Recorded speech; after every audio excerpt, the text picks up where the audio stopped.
O que aconteceu, diz Marcos, foi o seguinte: Jesus de Nazaré, após seu batismo, ao sair das águas do Rio Jordão, viu os céus se rasgarem e o Espírito descendo com pomba sobre ele, e ouvindo uma voz lhe falando dos céus. Isso se encontra no Evangelho de Marcos, no capítulo 1, e os versículos 10 e 11.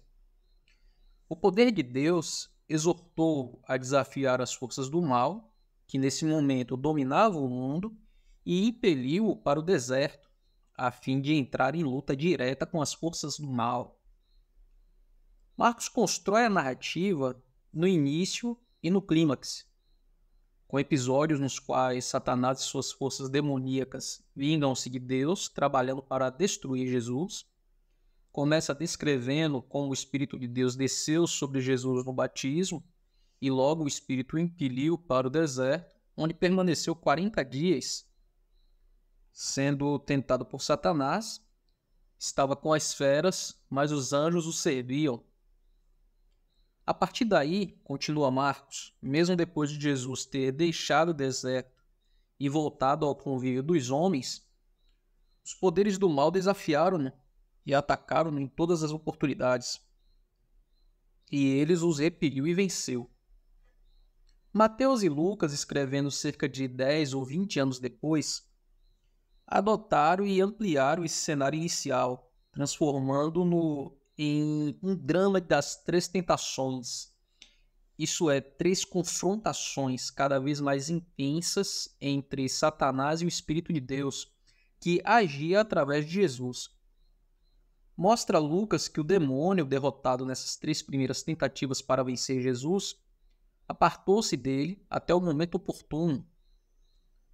Diz em seguida Lucas o que Marcos e Mateus deixaram implícito: que o diabo voltou em pessoa, sob a forma de Judas Iscariotes, para destruir Jesus, iniciando a traição que resultou em sua prisão e morte. Todos os evangelhos no Novo Testamento, com grandes variações, descrevem a execução de Cristo, com a culminação da luta entre o bem e o mal, entre Deus e Satanás, essa luta que tem início no seu próprio batismo.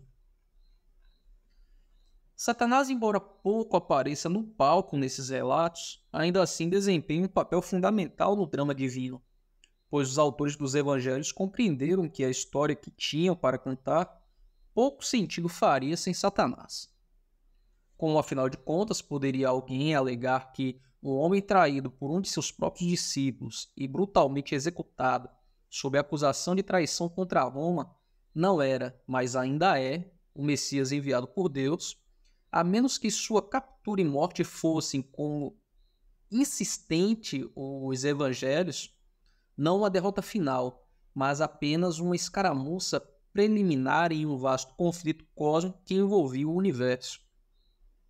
A batalha final não fora ainda travada, e muito menos vencida, mas era iminente. Como Jesus advertiu ao seu interrogador no julgamento, ele seria justificado quando o Filho do Homem voltasse com as nuvens do céu. Nesse ponto, Marcos faz Jesus recordar uma visão do profeta Daniel, na qual como Filho do Homem, isso é, um ser humano, vem com as nuvens do céu e é tornado o governante do reino de Deus.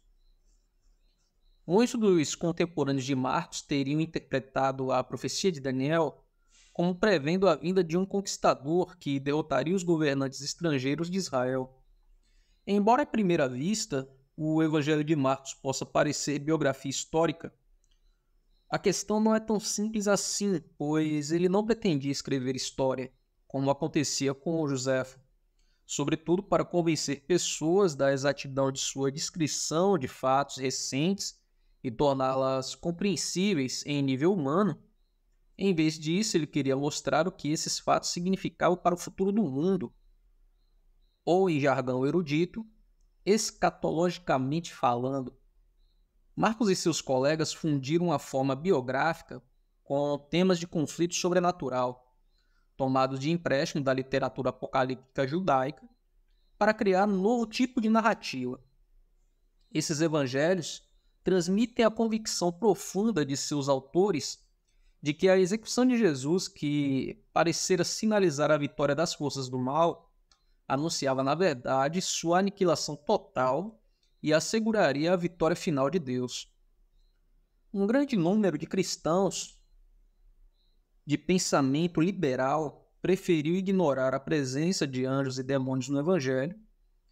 Ainda assim, Marcos desejava, com a presença deles, responder à pergunta angustiante que os acontecimentos das décadas anteriores havia provocado.